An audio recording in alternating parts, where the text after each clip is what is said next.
Hi, Ashley. And welcome to the M&A Diaries. It's great to have you on. And apologies once again, it's taken so long for us to get here, but we are. I'm really looking forward to this conversation. For those that don't know you, it'll be great to hear a little bit about your background, what you do now, and give us a bit of context. Yes, nice to meet you as well. I am the Chief Operating Officer at High Rock Accounting. Previously, I was with a firm and we successfully integrated four firms together via acquisition. So I think I bring a unique perspective, really having been on both sides. So having been acquired as an employee and then also leading integrations as a buyer, I'll say it was quite a roller coaster learning and going through the journey of integrating firms together. And my goal really is to just be able to share this knowledge that I feel very fortunate to have. So that way it can help other firm owners learn from both my mistakes and my success. And that way they can use that as they are integrating firms together. And it's great that you've got that perspective from both sides, right? Being that employee that has been integrated as well as then running the project as such on the integration side. So for yourself and the role that you play in transactions, in an ideal scenario and world, when would be the best time to involve someone like yourself to make sure that pre and post deal or the integration, if it is as seamless as possible? Yeah, so that is a really, really great question. So I actually believe that integration starts before you even get to the LOI. So just like businesses have what they call their ICPs or ideal client profiles, when you're going to acquire a firm, I like to call it your IBPs, your ideal business profile. So your IBP framework is really going to cover like the cultural alignment. Will this firm fit with your culture and operations? What's the operational compatibility? Like, are the systems and processes compatible? What's the team dynamics? Like, do your compensation models align? And in your service delivery, like, do your approaches match? And when you're really, really clear about the firm that you are looking at and how they're actually fit in with both the culture and their operations, I feel like you're going to save yourself a massive headache because you're pre-aligning everything that needs to be aligned. So integration for me doesn't start at closing. It actually starts before the LOI or the letter of intent is actually ever even issued. So the earlier, the better for you to be involved and start helping those teams, start thinking about the right things. And we'll come on to some of that discussion later on about what acquirers should be looking for and equally what the sellers can do to help with the transition period as well. So that's really useful to know. You mentioned a couple there about culture, people, teams, and client. If you were to categorize some of the main areas that everybody should be aware of or looking at for successful integration, what would they look like? Yeah. So, in my opinion, people and culture is going to be your most critical aspect. So, in this industry, your employees are the most important part of the success in the integration and in the success of your acquisition. Without the people, you have nothing. So, you really have to be careful and critical about that you're ultimately buying employees, right? We're technically hiring them and they're humans, and the human element of people and culture is very unpredictable. And so you just have to make sure that there's a really like a very strong cultural alignment between the two organizations to be able to merge them together to be able to retain the revenue. So I'd say that's number one. Number hmm two for me is systems and technology. You want to make sure that your tech stacks are aligned, that you've got master access to everything. Like there's a lot that you have to think about as you're integrating a firm together of like what is going to be our Bible of like, this is our tech stack, this is what we're doing. How does this new firm fit into it? And then beyond that, it's like, client relationships, operation and process. But in my opinion, the people and the culture is the number one driver that makes a acquisition fail or be successful. Yeah, I could agree more. And I think that's a running theme from everyone that's been a seasoned acquirer. They might have failed on that in the first place, but they really now zone in on that culture element. And the thing that always gets said is happy staff, happy team, happy clients, right? So that's gonna keep everything working well. And it's interesting on the tech piece that you're saying there, Ashley, as well, because I think a few years back it was very much looked upon that you had to have a certain software. If the acquirer was using Xero or Sage or Iris, whatever it may well be, they would want to make sure that any firms they were acquiring had the same tech stack as such. I think the world has changed and evolved now because obviously it's easier to migrate, integrate from using other technologies. But nevertheless, it's still important from your perspective to make sure that you're going to be aligned in that next chapter, right? Exactly. Yeah. So a lot of the integrations that I was a part of, we were actually streamlining the tech stack, right? So when you are looking at a company that you're trying to acquire, you have to look at it from all the different angles. And if you're going to acquire them, that means that you also need to increase your ROI, right? Like what changes can we make that will increase our ROI from this acquisition? And a lot of times it's streamlining processes, it's creating efficiencies, putting them on a different technology or tech stack that will be aligned. And one of the biggest mistakes that we actually made was that we were diversified across too many tech stacks. And then you try to bring all Mhm. the information to one place and it's like it's floating everywhere. How do you then streamline all that information and get everything in the data that you need to make decisions? And that's where that integration piece comes into play. You can't be, fractured across all these different softwares. You really have to hone in and create efficiencies and processes within specific softwares or tech stacks that you can then expand upon. So think of it like building a solid foundation for your company. Yeah. And of course, as well, when you go along your acquisition journey, you may well find that the target business or practice actually has better tech stack in certain areas as you. So you just adopt the best in class and move on. Correct. Yeah. And that's a journey, right? Yeah. It's something that I learned along the way. We weren't necessarily doing everything the best that we could, or maybe, like there was a better sales software. We were using Pipedrive. They were using Mhm. HubSpot as their CRM. Like it just the cream of the crop. And so it's like, okay, well, what do we need to do to make sure that we are all aligned together, moving in the same direction, and that we have the data that we need to make decisions? And that's where that tech integration comes together. Lovely. Fantastic. And we'll move into the other areas in a bit more of a deeper dive conversation later on. But from an acquirer's point of view there, and obviously from your own experiences, anybody that's a first time acquirer of those categories that you just set out for us, where do you find most time that a first time buyer would fall down on, or what category they don't necessarily always look at specifically when they should be? Yeah, so I think that an area that people that are looking to acquire they get blinded by this like shiny new car syndrome, right? So they assume that everyone's going to be excited about the acquisition. And I think the reality check from that is like we all understand that the general nature of most accountants is that they didn't go into accounting because they love change, right? They went into this industry Mhm. because there's consistency, there's rules, there's science behind it. And so I think that buyers invest all this time in the buying process because they're so excited. They want to make sure that the financial due diligence is done correctly, that, you know, all the I's are dotted and the T's are crossed. But that's kind of like buying a shiny new car. And if they could take a step back and think about what the reality of this acquisition looks like from an integration perspective, from a people and culture perspective, and do that work up front, then they aren't so blinded by this excitement of acquiring this company. So I think as much investment time as that people put into the buying process, they need to do the same amount or more in the integration process. And I guess all the way through this, communication is going to play such an important role. You go back to accountants don't necessarily like change, but if it's Mhm. out there in front of them, discussed ahead of time, they can wrap their head around it, plan, or put things in place that they need to. So yeah, on the communication piece, what have you got to say on that? Yeah, so this is something that I learned and learned the hard way, right? When we were acquired, I was the first acquisition to be rolled into this company. We were told the day that the paperwork was signed that, hey, you're being acquired and you have 24 hours to sign your employment agreement. And if you don't sign your employment agreement, then guess what? You don't have a job, right? And so that Mhm. kind of communication is scary. And I think it's a really high risk approach to surprise your employees on closing day that, hey, bam, this is what's happening. So something that I've learned is like you have to be 10 steps ahead of their thinking. So you can't think about change management without thinking about everything that's going on and how other people are going to perceive it. So you have to think about it and tell them before they even think about it. So, the employees are thinking about, well, what happens to my clients?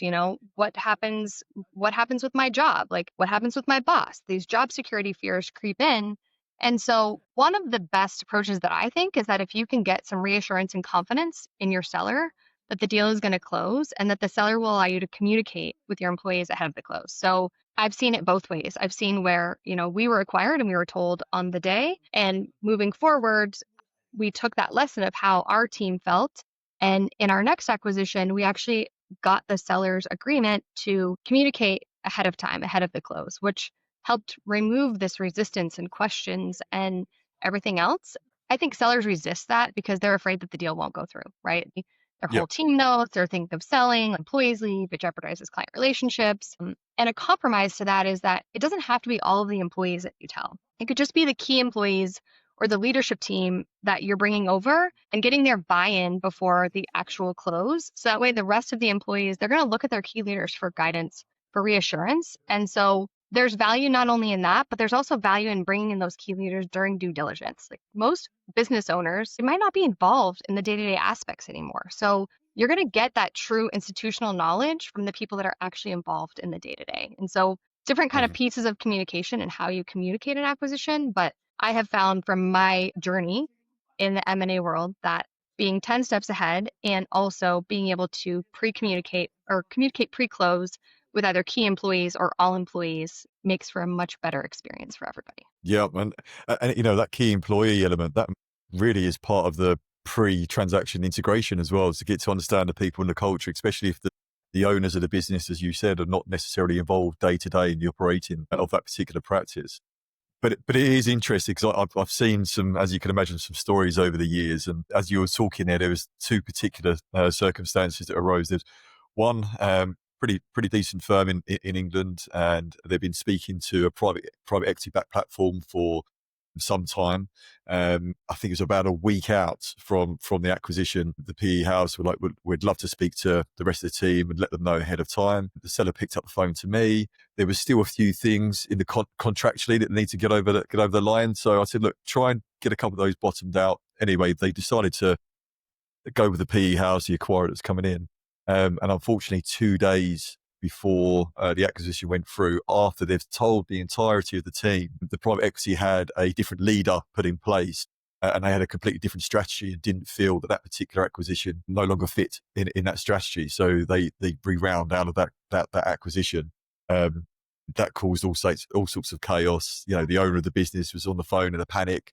Got my team that think we're moving into this now. They're now going to wonder why they're not moving forward with the acquisition. So that was an interesting one to navigate through. But then on the flip side, there was a law firm recently as well, where they actually found out in the press. They found out in the Law Gazette that they had been bought out, and even some of the partners of that firm, salary partners, were not aware that they would get bought out. And they found out by the press because it got released at like 7:30 in the morning, and they were all driving into the office later on that day, and they were about to get told then. So that was a bit of a slip up, and that's an extreme circumstance there. But yeah, can you imagine finding out that you've no longer maybe got a job, or you're not got the same employer through the press? No, I couldn't imagine. I mean, I know how it felt to be told the day of the acquisition, right? And I think that Mm. that's the norm for most people. I think most sellers are not comfortable with sharing this information because of it just puts them in an awkward position for exactly like you said, like a deal could follow through until the ink is Yeah. dry, like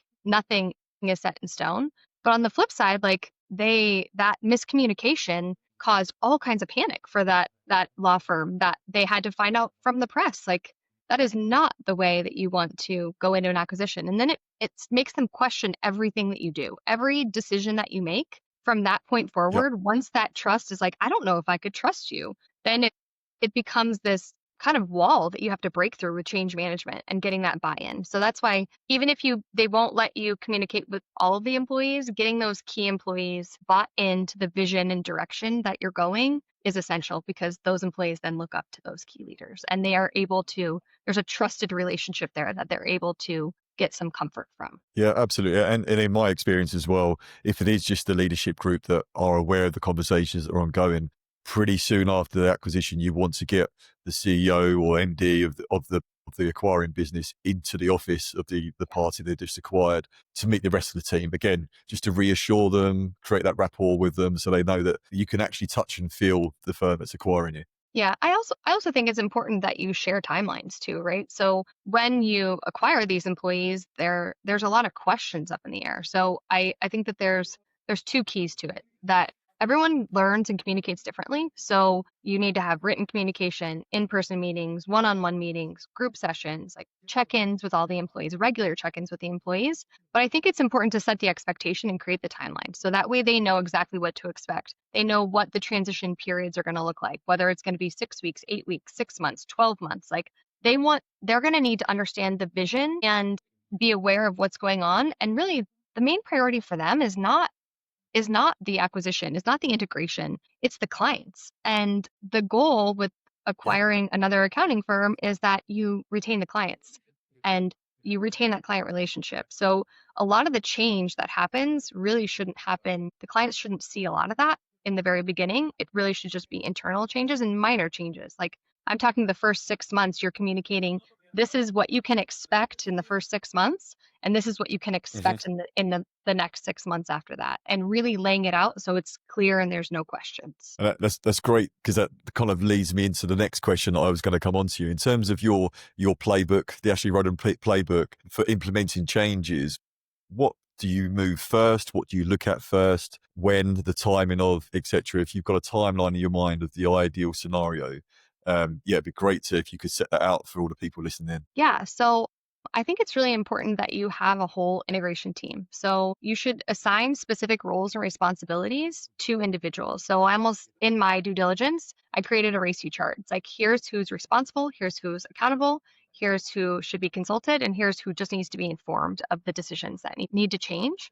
And so like I break it down into different departments. So you've got like your HR, your people lead, you've got your operations lead, your client lead, your IT systems lead, and your finance lead.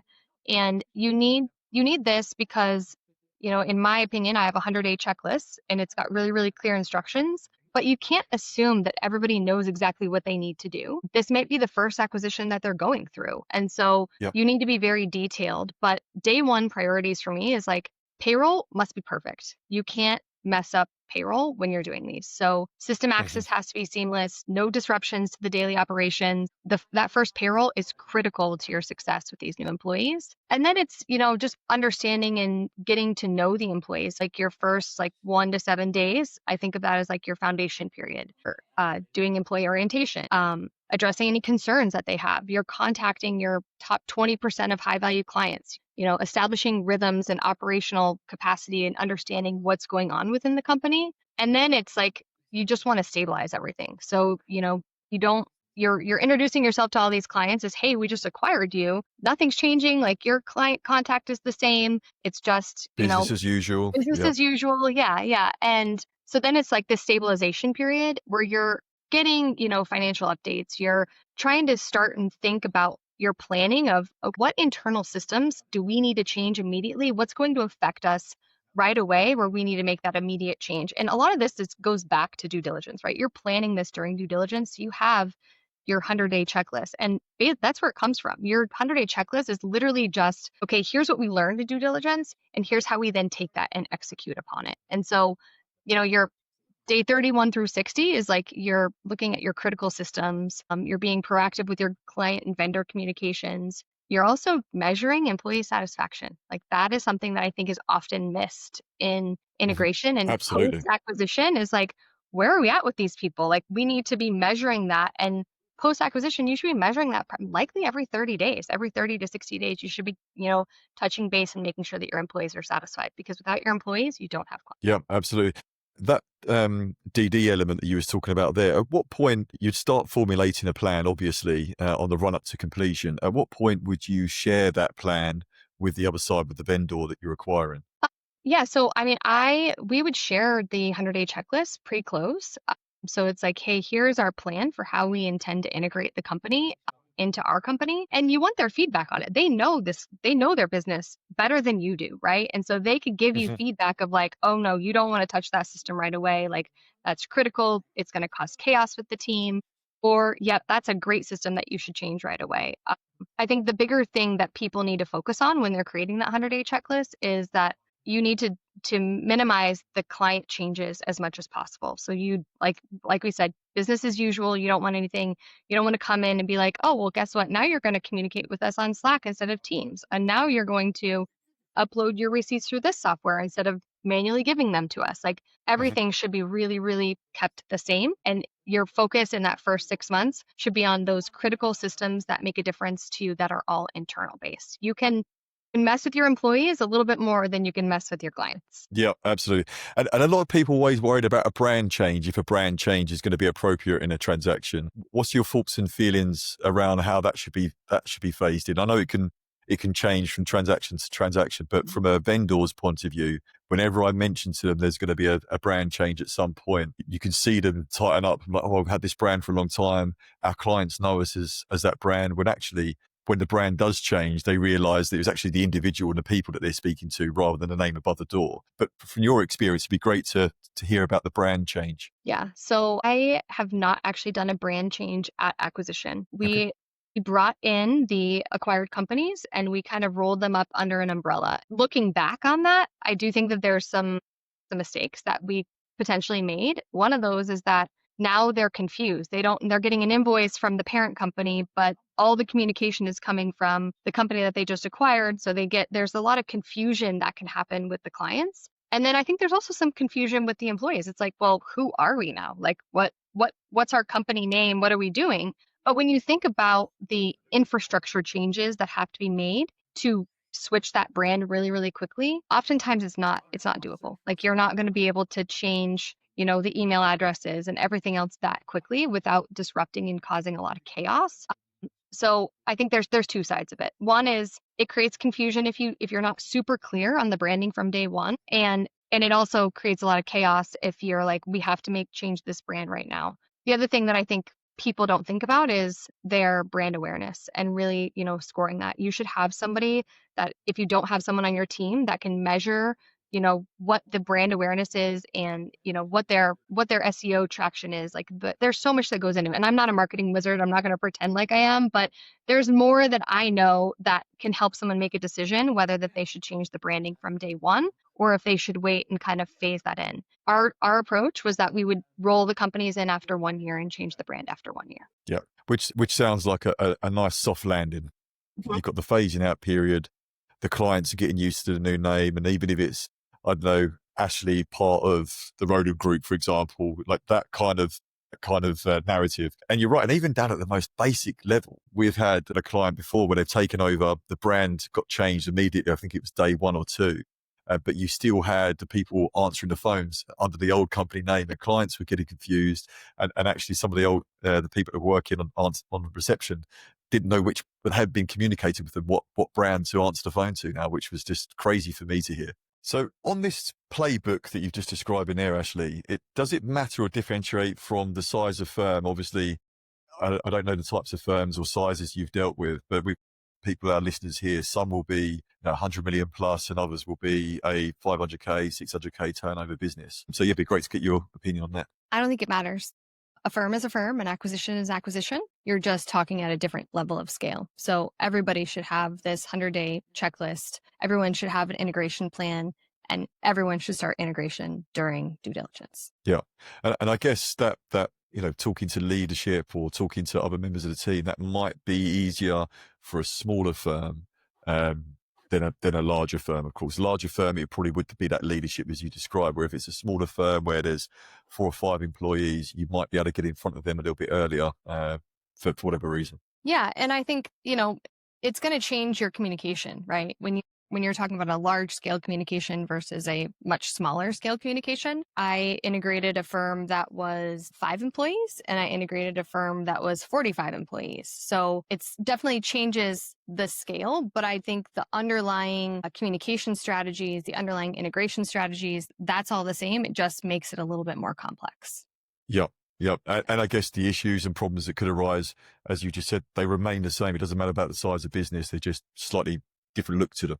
Yeah. Okay. And then from the seller's point of view, obviously for a seller, when they're selling and they've got the deferred consideration, they want to really protect that deferred consideration and make sure it's a successful integration. So from a seller's perspective, what would be your advice to them to really help that integration side of things and life generally after post-acquisition? Yeah. So I think it depends. Like it depends on the seller's role post-acquisition.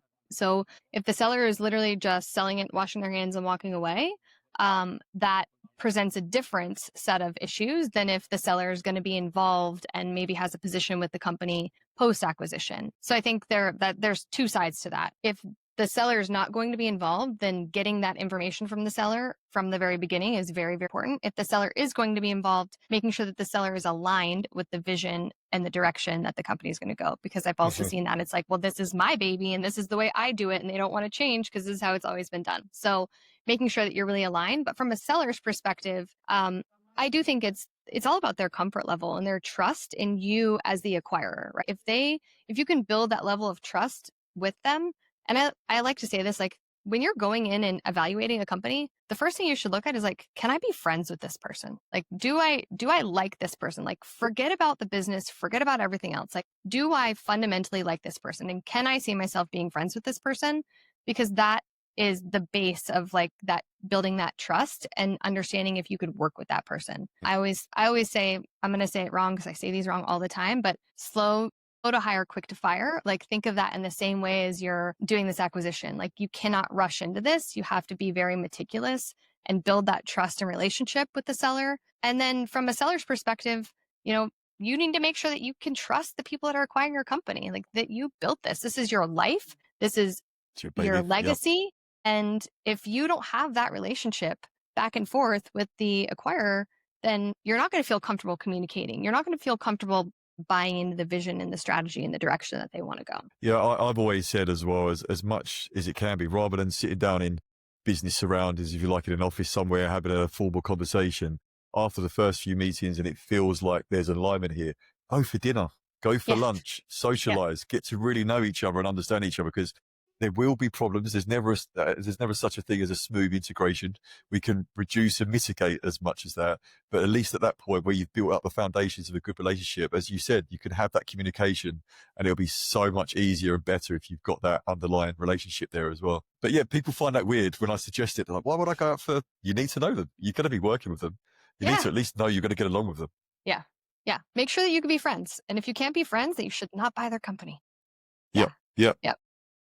On the seller side, and you picked up on it just a minute ago, that making sure that you're aligned with the vision. So even if your business is still quite, I don't know, back in the 1980s, and you maybe haven't moved with technology, and the firm who's acquiring you is supercharged AI, automation, technology, even though that business doesn't do it just yet, at least you know that's the direction we want to go. So as these changes start being implemented, you're not going to be in the way. You're not going to be an obstacle that's pushing back, saying, no, that's too quick.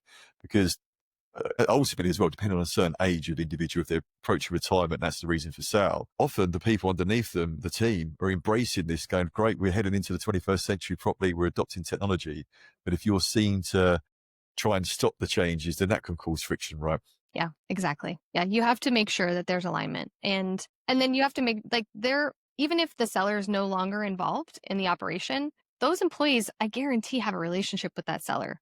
They're going to go and they're going to be talking to that seller, regardless of whether that seller is involved or not. And if that seller is then feeding the employees like, oh yeah, I don't believe in this, or I don't believe in this direction, then guess what? Then you're going to have all these negative employees. And when you have negative employees, guess what happens? You have client churn. When you have client churn, you're damaging your acquisition, right? It's the most important thing is ensuring that you maintain your clients. And how do you maintain your clients? Ensuring that you have employee satisfaction.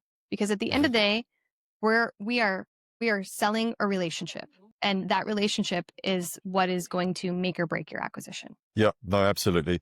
So are there any examples you can give us on horror stories and things that have gone really well? Has there been some horror stories where a seller has just been a nightmare from the start post-transaction? Yes, just not aligned, right? Just so stuck in the fact Keep it fluffy. You don't need to go into details. Yeah. Just more not aligned with the direction and the vision, I think, more than anything. Wanting to maintain control, but not being in a position of control anymore. And I think that that's really hard for a seller. Like I said, this is blood, sweat, and tears that they've put into this company that now they're selling. And the second that they feel like it's moving in a different direction than what they feel is best, it's really hard for them to give up that control. And so I think this all goes back to that alignment. Like, do you have the alignment? Does the seller understand the vision and the direction that you want to take this company and the changes that you want to make it be 5 times, 10 times more successful than it was when you had it? And I think that's the understanding. But it all goes down to personalities. And it's, can you be friends? Do you understand what's happening? And are you willing to make the sacrifices to get it to where it needs to be? And I think a lot of that then also ties back into how you structure the deal, right? You want to make sure that there's an earnout period, or, there's different ways that you could structure it and be creative with the deal to make sure that you get that seller alignment from the very beginning. Yeah.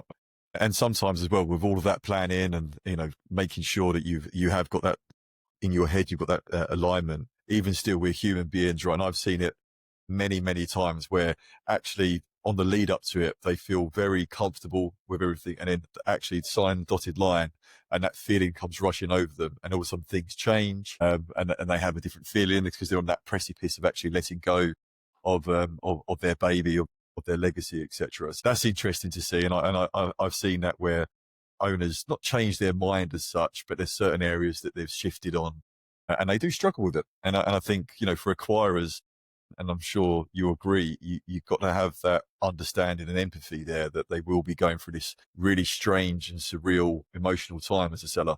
Yeah, definitely. And that's important, right? I personally struggle with empathy. I'm not a very empathetic person. That's why I'm really, really good at operations, because I'm like, Yeah, forget about black all and this. white. Like, it's very black and white. This is what we're doing. But it's something I've learned. It's something that going through these acquisitions has taught me to be very empathetic to how people are thinking and feeling, because that's like the base of change management. If you can get them to understand where they're coming from and their perspective, and then teach them and show them a new way, and then get their buy-in, then all the change management becomes so much easier. Yeah. Really interesting insight. Well, look, I think we're coming to the end of the conversation, Ashley, so I appreciate your insights so far. But before we leave everyone, just want to leave ringing in their heads as they stop watching this. What would be the 3 top tips for you for any acquirer or seller to focus on from an integration point of view, first of all? Yeah.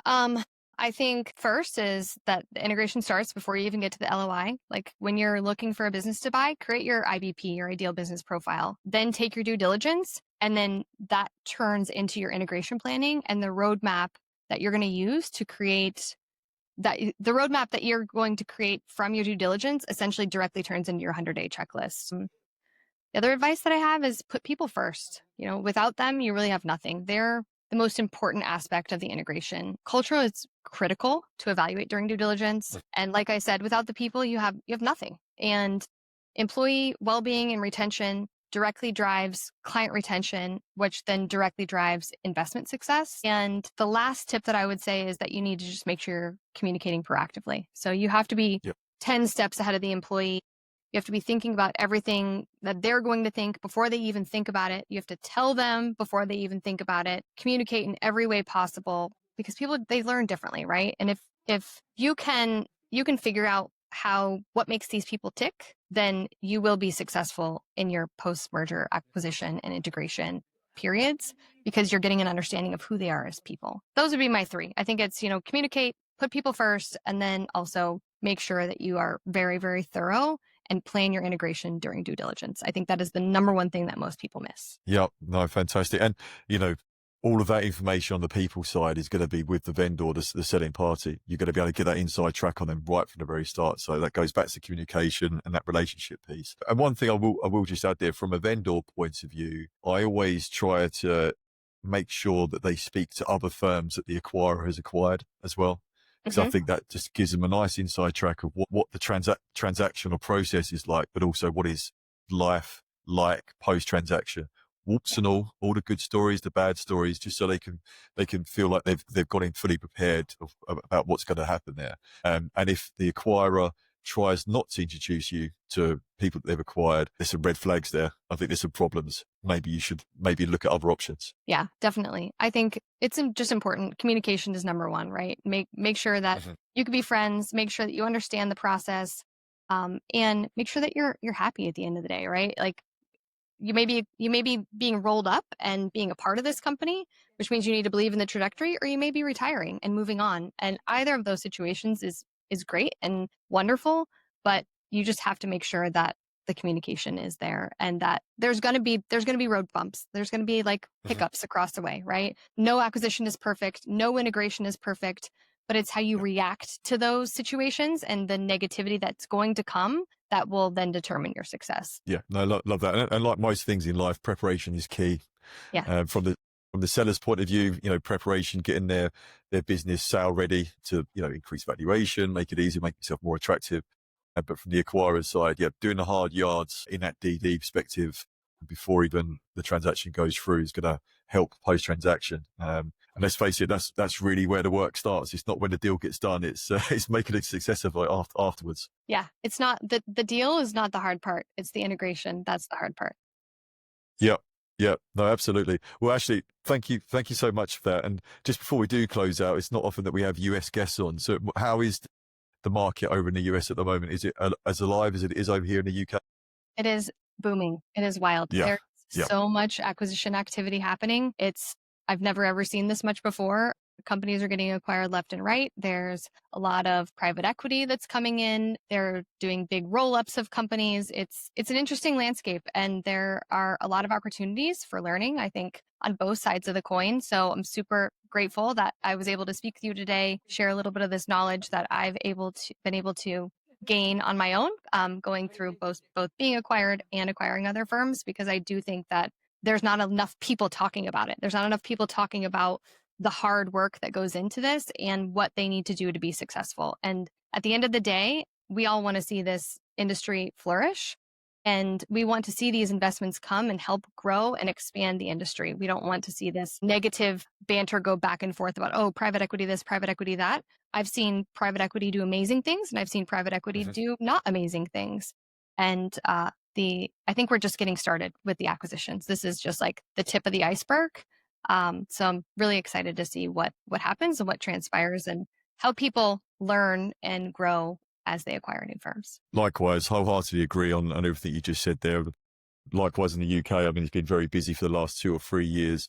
No sign of slowing down whatsoever at the moment. And for me, it'll be interesting. And we've already seen a couple of the private equity flips already, but we'll start seeing how they progress. I'm very interested to see how the music stops at some point, how many cycles there are, but we'll be interested in that. But I think you're right. Not many people are talking about the integration piece, both pre and post transaction. Everyone, a lot of these podcasts or conversations you have is actually around what types of businesses you're looking for, what, general alignment around clients, etc. And then actually what deal structure looks like and what the valuations are, rather than what goes on behind the scenes to make these transactions successful. So it's great to have your perspective on, Ashley. I appreciate your time. But yeah, hopefully meet you in person at some point. Yeah. Thanks, Ashley. Take care.